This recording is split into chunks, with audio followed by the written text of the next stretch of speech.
So let's talk about coffee substitutes. Some people don't want to consume all this caffeine because it triggers the adrenal, and it definitely can affect your sleep and your weight loss and a lot of other things. So when you consume decaf, you have to realize that 97% of it's decaffeinated. There's that 3% caffeine, so it's not 100%.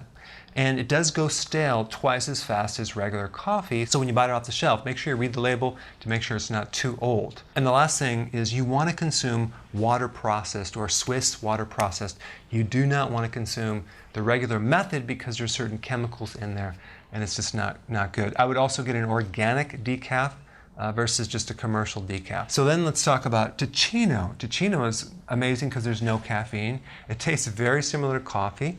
It's made from chicory root, carob, barley, nuts, and cocoa.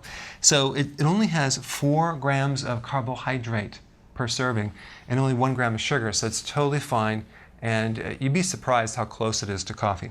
Then we have Roma, which is a roasted barley and chicory and has rye in there. Very similar to Teccino, slightly different, no caffeine, 2 grams of carbohydrate, 1 gram of sugar, so that's another great substitute. So either one of these 3 are totally fine if you wanted to avoid caffeine.